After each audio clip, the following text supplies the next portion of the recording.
Morning, बहुत स्वागत है आपका एबीपी गंगा में और मैं हूं आपके साथ आयुषी देवी। बुलेटिन की शुरुआत बड़ी खबर के साथ ही करेंगे। स्वामी प्रसाद ने रामचरितमानस को लेकर बड़ा बयान दे दिया है। कहा है कि रामचरितमानस में आपत्तिजनक अंश है और रामचरितमानस ग्रंथ पर बैन लगाने की उन्होंने बात कही। उन्होंने ये भी कहा कि तुलसीदास ने रामचरित को सुख के लिए लिखा। मामले में सरकार जल्द संज्ञान ले और सरकार से भी देखिए मांग कर डाली है कि इस मामले में संज्ञान ले। रामचरितमानस में आपत्तिजनक अंश है जिसमें दलितों का, महिलाओं का अपमान किया गया है और सरकार से ये बात कही है कि इस ग्रंथ पर बैन लगाया जाए, इस मामले का तुरंत संज्ञान लिया जाए। तो स्वामी प्रसाद मौर्य का रामचरितमानस को लेकर ये बड़ा बयान, बैन लगाने की तक उन्होंने बात कह दी है। और लगातार देखिए रामचरितमानस को लेकर नेताओं के बयानबाजियां थमने का नाम नहीं ले रही।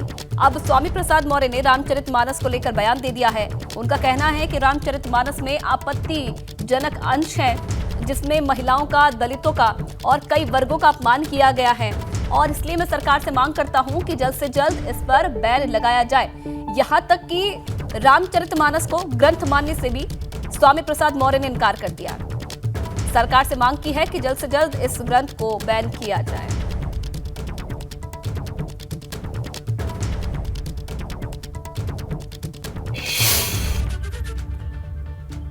तो देखिए, बिहार के बाद अब यूपी में रामचरितमानस को लेकर सियासत में दंगल शुरू हो गया है। दरअसल रामचरितमानस पर बिहार के शिक्षा मंत्री चंद्रशेखर सिंह के बाद अब सपा नेता स्वामी प्रसाद मौर्य ने सवाल उठाए हैं। स्वामी प्रसाद मौर्य का तर्क है कि रामचरितमानस के कई दोहे और चौपाइयां दलित और पिछड़ा वर्ग का अपमान करने वाली है। इसी के साथ साथ स्वामी प्रसाद मौर्य की इसी बयान पर सपा चौतरफा कर गई है। स्वामी प्रसाद मौर्य के बयान के आसरे भाजपा को अब सपा को घेरने का हथियार भी मिल गया है, तो साधु संतों ने भी अपनी नाराजगी जाहिर की है।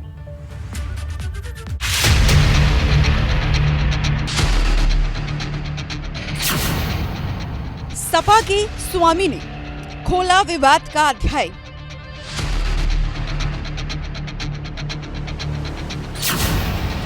चौपाई और दोहों पर सियासी दंगल। रामचरितमानस की जिन चौपाइयों और दोहों पर विवाद का बवंडर बिहार से उठा था, वो अब उत्तर प्रदेश की राजनीति में वेग से आगे बढ़ रहा है। दरअसल रामचरितमानस पर सपा नेता स्वामी प्रसाद मौर्य ने बिहार के शिक्षा मंत्री चंद्रशेखर से एक कदम आगे जाकर बयान दे दिया है। स्वामी प्रसाद मौर्य ने रामचरितमानस को धार्मिक ग्रंथ मानने से ही इनकार कर दिया। स्वामी प्रसाद मौर्य ने कहा, रामचरितमानस में लिखे कुछ दोहों और चौपाइयों के जरिए दलित, पिछड़े और महिलाओं का अपमान किया जा रहा है, जिन्हें हटाया जाना चाहिए। ऐसे कई मौके आए हैं जिसमें तुलसीकृत रामचरितमानस में इस बात का जिक्र आया है जहां पर जातियों को इंगित करते हुए अपमानित करने की बात की गई है कि जे वर्णाधम तेली कुम्हारा सुपच किरात कोलकलवारा। तो अगर ये भी हिंदू समाज की जातियां हैं तो कैसा यो हिंदू धर्म है जो अपने ही समाज के लोगों को गाली दे। आपकी क्या मांग है, आप क्या कहें? हमारी मांग है कि ऐसे आपत्तिजनक तथ्य जो किसी वर्ग जाति विशेष को अपमानित करते हैं उनको प्रतिबंधित किया जाए। अब स्वामी प्रसाद मौर्य के इस बयान पर भाजपा हमलावर है। भाजपा का तर्क है कि सपा पहले भी राम भक्तों का अपमान करती रही है और रामचरितमानस के दोहों और चौपाइयों के बहाने अपमान किया जा रहा है। आपने देखा होगा आतंकवादियों ने धार्मिक स्थलों पर हमले किए, समाजवादी पार्टी की सरकार उनके साथ खड़ी रही, उनके मुकदमे वापस करने का काम मिलेगा। समाजवादी पार्टी का जो उनका कल्चर है और जिस प्रकार से वो इन सब देश विरोधी, समाज विरोधी गतिविधियों में वो लिप्त रहते हैं, वो सब जानते हैं। जहाँ तक स्वामी प्रसाद मौर्य जी के बयान का विषय है, वो बयान को समाजवादी पार्टी का बयान माना जाए या उनका निजी बयान माना जाए, ये अखिलेश यादव जी को पार्टी के नेतृत्व को तय करना है। हम कहते हैं, आज भी भारत में कहा जाता है, अगर बेटा हो तो राम जैसा हो। तो इस तरीके के टिप्पणी कर देना और इस तरीके के बयान दे देना अपनी राजनीति गर्म करने के लिए किसी ने भी दिया हो, ये वो खुद के अपने चरित्र को दिखा रहे हैं, ये उनके खुद के चरित्र का दर्पण है। रामचरितमानस पर सवाल उठाने वाले स्वामी प्रसाद मौर्य पहले नेता नहीं है। उनसे पहले बिहार के शिक्षा मंत्री चंद्रशेखर ने भी रामचरितमानस पर इसी तरीके से सवाल उठाए थे, विवादित टिप्पणी की थी और उसके बाद खूब सियासी हंगामा भी मचा था। बीजेपी ने बिहार में आरजेडी और जेडीयू की जो गठबंधन सरकार है उसके खिलाफ मोर्चा भी खोल दिया था। और अब स्वामी प्रसाद मौर्य का बयान सामने आने के बाद बीजेपी एक बार फिर आक्रामक है। माना जा रहा है कि बीजेपी इस मुद्दे को लेकर अब समाजवादी पार्टी को घेरने की तैयारी में है। मतलब ये स्वामी प्रसाद मौर्य ने रामचरितमानस पर सवाल उठाकर भाजपा को बड़ा मौका दे दिया है। किसी व्यक्ति का, किसी भी जाति का कोई भी इस प्रकार से उत्पीड़न करने का वो रामायण नहीं है। वो पूजनीय है, धार्मिक ग्रंथ है, भगवान राम का चरित्र है। और ऐसे भगवान राम का चरित्र है जो आदर्श पुरुष के रूप में, भगवान के रूप में जाने जाते हैं, जन जन नायक के रूप में है। जिसको एक चौपाई बोलना नहीं आता है वो रामचरितमानस के बारे में टिप्पणी कर रहा है। वही कहे कौआ कान ले गया तो कौआ को ढूंढने लग गए, अपना कान को नहीं देखे। एक जो है किसी मूर्ख ने कह दिया रामचरितमानस के विषय में तो बस वो उसको लेकर के लोग शुरू हो गए। साफ है कि यूपी की राजनीति में भगवान राम का नाम हमेशा से केंद्र में रहा है और अब भगवान राम के जीवन से जुड़े रामचरितमानस पर सवाल उठ रहे हैं तो सियासत में घमासान फिलहाल थमने वाला नहीं। Bureau report, ABP Ganga.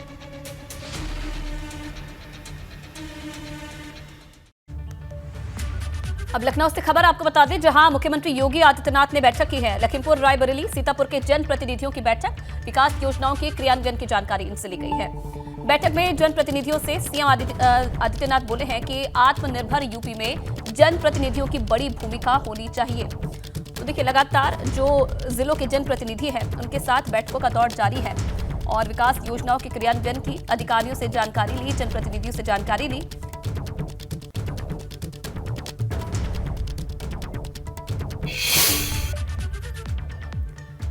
तो भाजपा ने 2024 के लोकसभा चुनाव में यूपी में सभी 80 सीटों पर जीत का लक्ष्य तय किया है, जिसे हासिल करने के लिए अब भारतीय जनता पार्टी रणनीति बनाने में जुटी है। लखनऊ में भाजपा कार्य समिति की बैठक में 2024 लोकसभा चुनाव की रणनीति पर चर्चा हुई है और भूपेंद्र चौधरी की अध्यक्षता में हुई बैठक में बूथ स्तर तक के पदाधिकारी भी शामिल हुए। मीटिंग में सीएम योगी और भूपेंद्र चौधरी ने कार्यकर्ताओं को सभी सीटों पर जीत दर्ज करने का मंत्र दिया। 2024 में महाविजय के लिए भगवा मंथन, हैट्रिक विजय के लिए योगी का निकाय मंत्र।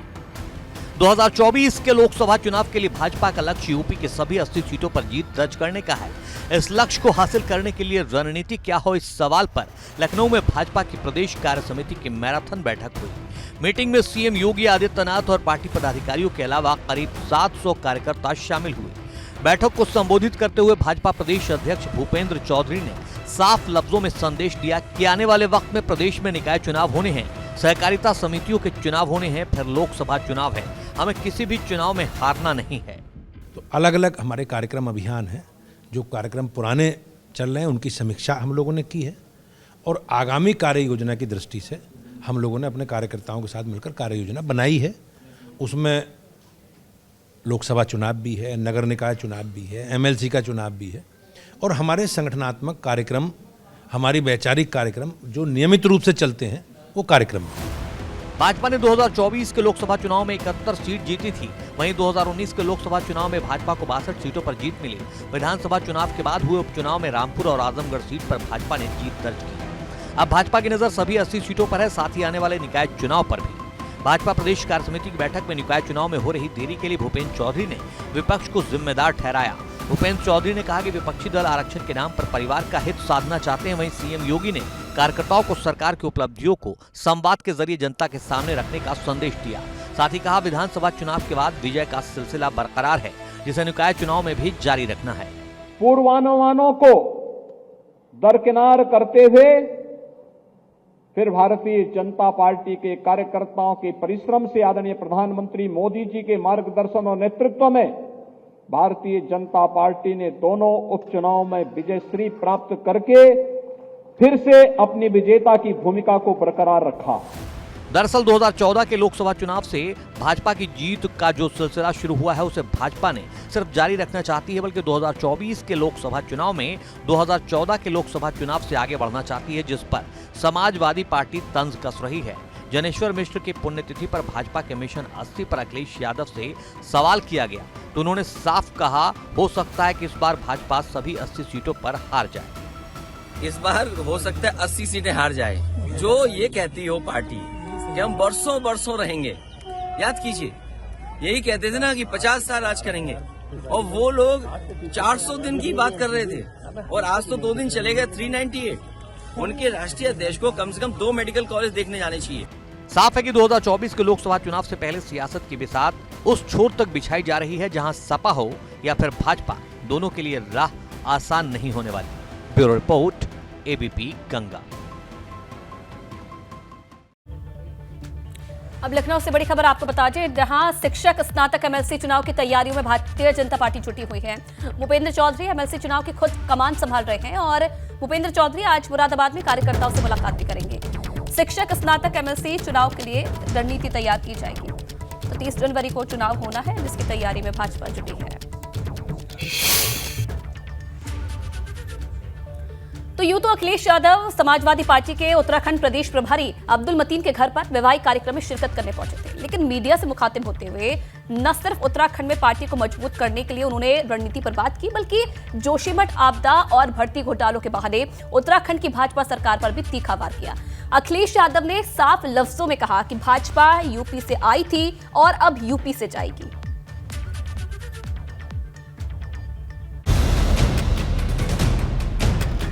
दो 2024 के लिए अखिलेश की पहाड़ परिक्रमा। मिशन 13 के लिए हल्द्वानी हुंकार। हल्द्वानी में रेलवे की जमीन पर अतिक्रमण पर छिड़ी जंग के बीच अखिलेश यादव ने उत्तराखंड की जमीन पर कदम रखा तो संदेश साफ था कि सपा ने पहाड़ पर पार्टी को मजबूत करने की ओर कदम बढ़ा दिए हैं। उत्तराखंड में समाजवादी पार्टी मजबूत होगी, हमारी ये मानना है। हमारे साथी और काम करेंगे, जो जनता के मुद्दे उनको उठाएंगे और बहुत जल्दी पूरे प्रदेश स्तर के संगठन की बैठक हम लोग करेंगे। 2024 में सभी सीटों पर समाजवादी पार्टी लड़ेगी। दरअसल उत्तराखंड में समाजवादी पार्टी की मौजूदगी सिर्फ मैदानी इलाकों में है, जबकि पहाड़ी क्षेत्रों में सपा जमीनी स्तर पर वजूद की लड़ाई लड़ रही है। ऐसे में जब अखिलेश यादव ने देवभूमि से पार्टी को मजबूत करने का संदेश दिया है, तो उत्तराखंड की सियासत में सरगर्मी बढ़ गई है। कोई याद नहीं रखना चाहेगा, क्योंकि मां बहनों की जिस तरह से चिरहरण किया गया, उस जघन्य अपराध को उत्तराखंड का जनमानस कभी नहीं भूल सकता है। और जिस प्रकार से समाजवादी पार्टी के शासन के दौरान अनियमितताएं और घोर भ्रष्टाचार से आकंठ में डूबी रही सपा, उसको कोई कभी याद नहीं रखना चाहता। और भारतीय जनता पार्टी हमेशा उत्तराखंड राज्य को आगे बढ़ाने का काम कर रही है। अखिलेश यादव से कहना चाहती हूं कि अपने गिरेबान में झांकने का प्रयास करें। जो जख्म आपने उत्तराखंड वासियों को दिए हैं, वो अभी तक ठीक तरह से भर नहीं पाए हैं। हम भूले नहीं हैं मुजफ्फरनगर का हत्याकांड, जिसमें हमारी बहू बेटियों की तक इज्जत लूटी गई। हम भूले नहीं हैं कि किस तरह से आपने 27% ओबीसी आरक्षण दिया उत्तर प्रदेश में और उत्तराखंड को उससे वंचित। अखिलेश यादव के देवभूमि में पार्टी को मजबूत करने वाला बयान कांग्रेस और भाजपा को इसलिए भी चुभ रहा है क्योंकि उत्तराखंड बनने के बाद से राज्य में कांग्रेस और भाजपा सत्ता में रही है। मौजूदा वक्त में भाजपा की सरकार है और दोनों ही सरकारों में भर्ती को लेकर सवाल उठते रहे हैं। अखिलेश यादव से जब उत्तराखंड में भर्ती घोटालों पर सवाल किया गया तो उन्होंने साफ लफ्जों में कहा कि उत्तराखंड छोटा है, लेकिन यहाँ घोटाले बड़े हैं। उतना बड़ा घोटाला, मैं तो दंग रह गया जब मैंने इंडिया टुडे में रिपोर्ट पढ़ी यहाँ की नौकरी देने की व्यवस्था का, कि नौकरी देने की व्यवस्था क्या है। तो उसमें जो पढ़ने को मिला, और उसमें यही मिला कि अगर पुरानी सरकार ने भ्रष्टाचार किया तो हम भी भ्रष्टाचार करेंगे। तो ये सबसे बड़ा सवाल है। अखिलेश यादव ने जोशीमठ में दरार वाली आपदा को लेकर भी भाजपा सरकार को घेरा। अखिलेश यादव ने कहा, उत्तराखंड के गठन के वक्त जो सपने दिखाए गए वो तोड़ दिए गए, जिस पर सियासत में घमासान छड़ गया है। Bureau report, ABP Ganga. अब दिल्ली से खबर आपको बता दें, वृंदावन में कॉरिडोर बनाने के खिलाफ सुप्रीम कोर्ट में याचिका दाखिल कर दी गई है। कॉरिडोर बनाने के खिलाफ दायर याचिका पर आज सुनवाई होगी और कॉरिडोर बनने से लोगों के व्यापार प्रभावित होने की आशंका है। मंदिरों के सेवादारों ने सुप्रीम कोर्ट से दखल की मांग की है, तो आज पूरे मामले पर सुनवाई होनी है। कई दिनों से मथुरा के जो लोग हैं वो प्रदर्शन कर रहे थे और अब मथुरा वृंदावन के लोगों की तरफ से पूरे शहर भर में प्रदर्शन देखे जा रहे थे और अब सुप्रीम कोर्ट में याचिका दाखिल की गई है, जिसमें यह कहा गया है कि कॉरिडोर बनने से दुकानदार प्रभावित होंगे। गोरखपुर से अगली खबर आपको बता दें, निकाय चुनाव रिजर्वेशन को लेकर ओबीसी आयोग का सर्वे। ओबीसी आयोग के सदस्यों का आज गोरखपुर दौरा। 2 दिनों तक ओबीसी आयोग का गोरखपुर में दौरा चलेगा। आयोग के सदस्य मंडल के सभी डीएम के साथ बैठक करेंगे और हाईकोर्ट के आदेश पर ओबीसी का सर्वे हो रहा है। अब खबर कानपुर से है, जहां इरफान सोलंकी की अग्रिम जमानत पर आज सुनवाई होगी। इरफान सोलंकी पर गैंगस्टर एक्ट समेत 8 मामले दर्ज हैं और किसी भी मामले में अब तक इरफान सोलंकी को जमानत नहीं मिली है। महाराजगंज जेल में सपा विधायक इरफान सोलंकी इस वक्त बंद है। इधर रामपुर में अब्दुल्ला आजम के 2 जन्म प्रमाण पत्र मामले में आज भी सुनवाई होनी है। रामपुर के एमपी एमएलए कोर्ट में सुनवाई होगी और मामले में आजम खान और तंजीन फातिमा भी आरोपी है। मामले में आजम परिवार का आज बयान दर्ज किया जाएगा।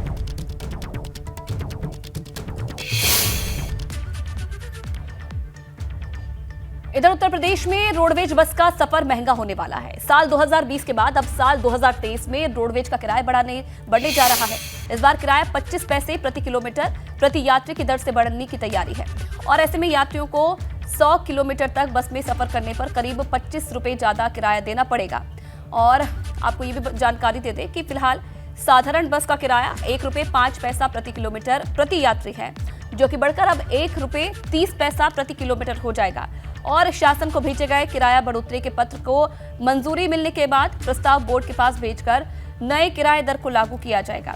इस पर प्रदेश के परिवहन मंत्री दयाशंकर सिंह का कहना है कि डीजल की कीमत बढ़ने की वजह से ऐसा किया जा रहा है।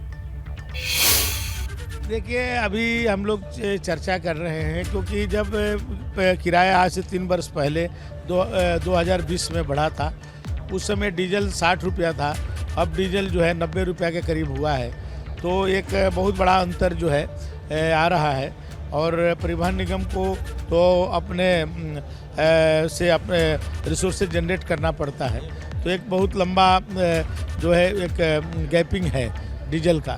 जो 60 रुपया जब डीजल था तब बढ़ा था किराया और 3 वर्ष हो गया है, जबकि हर 6 महीना पर इसकी समीक्षा होनी चाहिए थी, लंबे समय तक नहीं हुई है, तो उस पर विचार चल रहा है। आम आदमी के लिए रोडवेज का सफर महंगा होने वाला है। परिवहन निगम ने प्रस्ताव तैयार किया है प्रति किलोमीटर 25 पैसे की बढ़ोतरी का, यानी अभी तक एक व्यक्ति को 1 किलोमीटर बस में सफर के लिए 1 रुपया 5 पैसा देना होता था, लेकिन नए प्रस्ताव के मुताबिक 25 पैसे ज्यादा देने होंगे, यानी प्रति व्यक्ति प्रति किलोमीटर 1 रुपये 30 पैसे किराया लगेगा। अगर कोई व्यक्ति 100 किलोमीटर की यात्रा करता है तो पहले जो 105 रुपये में हो जाती थी, अब उसे 25 रुपये एक्स्ट्रा देने होंगे, यानी अब वो यात्रा 130 रुपये की हो जाएगी। हालांकि परिवहन निगम के अधिकारियों का कहना है कि 2020 के बाद से रोडवेज के किराए में बढ़ोतरी नहीं हुई है, इसलिए ये बढ़ोतरी जरूरी है। अगर किराया बढ़ता है तो आम आदमी की जेब पर वजन पड़ेगा, उसके लिए भारी पड़ेगा। फिलहाल परिवहन निगम ने शासन को बढ़े हुए किराए का प्रस्ताव भेजा है। शासन से सहमति मिलने के बाद इसे लागू किया जाएगा। कैमरा सहयोगी राजू के साथ विवेक त्रिपाठी, एबीपी गंगा, लखनऊ। अब खबर गाजियाबाद से है, जहां स्टंट करने का एक वीडियो इन दिनों काफी वायरल हो रहा है। बाइक से अलग अलग करतब करता स्टंटबाज दिखाई दे रहा है। बाइक को एलिवेटेड रोड से नीचे गिराने की कोशिश भी की गई है। रोड पर स्टंटबाज ने बाइक घुमाई और अब वायरल वीडियो की जांच पड़ताल में पुलिस जुटी हुई है। तो गाजियाबाद से खबर है, आप देखिए किस तरीके से स्टंटबाजों का आजकल ऐसे वीडियो सामने आ रहे हैं। और अब इस युवक को आप देखिए, रील बनाने के चक्कर में किस हद तक ये युवक गुजर रहे हैं। इन तस्वीरों के माध्यम से आप समझिए, बीच सड़क पर इस युवक के तरफ से स्टंट किए जा रहे हैं और तमाम जो करतब हैं वो दिखाए जा रहे हैं। उसके बाद उन्हें अपलोड भी किया जाता है और अब जो ये वीडियो है ये वायरल हो रहा है और इसी वीडियो के आधार पर पुलिस जांच कर रही है। अब खबर प्रयागराज से है, जहां उपद्रवियों ने घर के बाहर जमकर तोड़फोड़ की है। कार और बाइक में जमकर तोड़फोड़ की गई है। घर पर उपद्रवियों ने बम फेंके, हवाई फायरिंग भी की। पूर्व छात्र नेता और उसके साथियों पर बमबाजी और तोड़फोड़ के आरोप है। हालांकि पुलिस मामले की जांच पड़ताल में जुटी है। कर्नलगंज थाना क्षेत्र के कटरा मछली बाजार का ये मामला बताया जा रहा है। तस्वीरें देखिए, प्रयागराज की है। दबंगों ने एक घर में जमकर तोड़फोड़ की, कार और बाइक पर जमकर पथराव किया और अब ये तस्वीरें भी सामने आई हैं। हालांकि पुलिस मौके पर पहुंची और मामले का संज्ञान लिया गया। आगे की कार्रवाई फिलहाल पूरे मामले में की जा रही है। वहीं राजधानी लखनऊ में पेट्रोल पंप पर पेट्रोल डलवाकर भागे चोर। पेट्रोल डालते वक्त कार को लेकर चोर भाग गए। सीसीटीवी में चोरों का ये पूरा कारनामा कैद हो गया। पेट्रोल डालने वाला पाइप भी टूट गया। बुद्धेश्वर पेट्रोल पंप का ये मामला बताया जा रहा है। और अब देखिए कैसे पहले ये कार पेट्रोल डलवाने पहुंचती है। पेट्रोल जब डलवाते हैं उसके बाद अचानक से रफू चक्कर हो जाते हैं। बिना पैसे दिए जो ये चोर है अपनी कार लेकर रफू चक्कर हो जाते हैं। और अब ये वीडियो भी सामने आया है। इस वीडियो में आप देखिए कैसे पहले ये कार आती है, पेट्रोल डलवाते हैं और उसके बाद मौके से फरार हो जाते हैं। हालांकि सीसीटीवी कैमरे में चोरों का ये पूरा कारनामा कैद हो गया है। और अगली खबर कानपुर से है, जहां रिहायशी इलाके में एक बार फिर से तेंदुआ दिखा है। तेंदुआ दिखने से लोगों में दहशत बनी हुई है। लोगों ने तेंदुए का वीडियो बनाया। पुलिस और वन विभाग की टीम को सूचना दी गई है। पनकी थाना क्षेत्र के आवास विकास का ये मामला है। तो तेंदुए की मूवमेंट लगातार कानपुर में देखी जा रही है। एक बार फिर से ये वीडियो सामने आया है जिसमें आप देख सकते हैं चहलकदमी करते हुए इस तेंदुए को। और लोगों ने अब ये वीडियो बनाया है जो कि वायरल हो रहा है और पुलिस और वन विभाग की टीम को भी इसकी सूचना दे दी गई है। तलाश अब तेंदुए की जा रही है। हालांकि तेंदुआ दिखने से आसपास के इलाकों में दहशत का माहौल बना हुआ है। और अब देखिए तेंदुए की चहलकदमी इन दिनों शहर में नजर आ रही है। एक बार फिर से तेंदुआ दिखा जिसका वीडियो राहगीरों ने बनाया। पुलिस को सूचना दी गई, वन विभाग को सूचना दी गई और अब पूरे मामले का संज्ञान लिया जा रहा है। अब खबर सोनभद्र से है, जहां डायल 112 नंबर वैन से बाइक की जबरदस्त टक्कर हो गई। हादसे में 4 लोग घायल हैं। वैन में बैठे पुलिस जवान और होमगार्ड भी घायल बताए जा रहे हैं। सभी घायलों को अस्पताल में भर्ती करवाया है। रायपुर थाना क्षेत्र के कमहरिया गांव की घटना बताई जा रही है।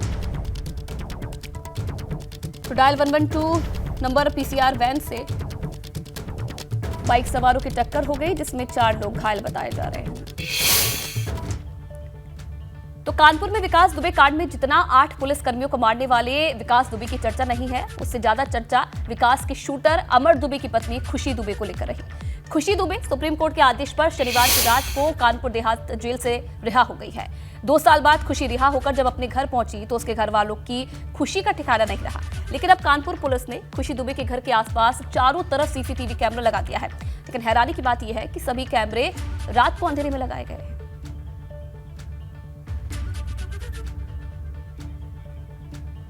तो ये कैमरे आप देखिए चारों तरफ खुशी दुबे के घर के लगाए गए हैं कैमरे और गुपचुप तरीके से अंधेरे में कैमरे लगाए गए हैं, जो कि अब काफी सवाल भी उठा रहे हैं। शनिवार देर रात को ही खुशी जेल से रिहा हुई है। काफी चर्चाओं में रही खुशी दुबे और अब देखिए खुशी दुबे जब घर वापस लौटी तो घर वालों में खुशी का माहौल है। लेकिन आप देखिए आसपास चारों तरफ कैमरों से निगरानी रखी जा रही है। पुलिस चौकन्नी नजर आ रही है।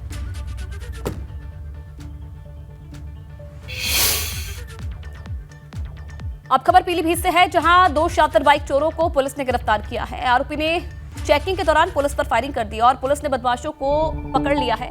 आरोपियों के पास से अवैध तमंचा कारतूस बरामद हुआ है। थाना बीसलपुर कोतवाली क्षेत्र के खनका चौकी के पास की घटना बताई जा रही है। तो 2 शातिर बाइक चोरों को पुलिस ने गिरफ्तार किया है और इनके पास से चोरी की गई बाइकें भी बरामद की है। कई दिनों से पुलिस को इनकी तलाश थी और अवैध तमंचा कारतूस भी इनसे बरामद हुआ है।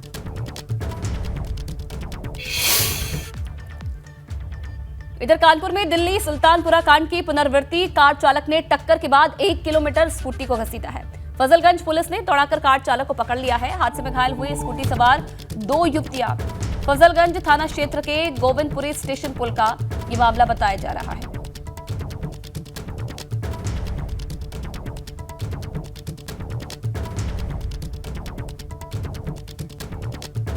तो दिल्ली के कंझावला कांड जैसी जो घटना है वो देखने को मिली है कानपुर में भी, जहां फजलगंज थाना क्षेत्र के गोविंदपुरी में एक कार ने स्कूटी को 1 किलोमीटर तक घसीटा। हालांकि पुलिस ने तत्परता दिखाई और कार चालक को पकड़ लिया है।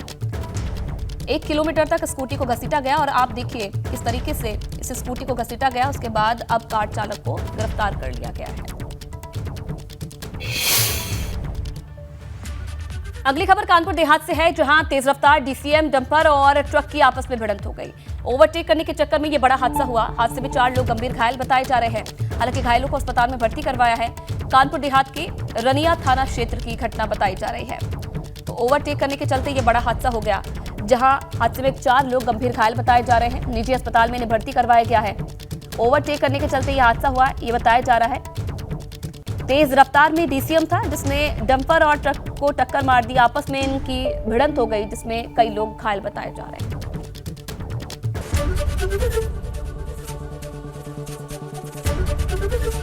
एबीपी गंगा, खबर आपकी, जुबान आपकी।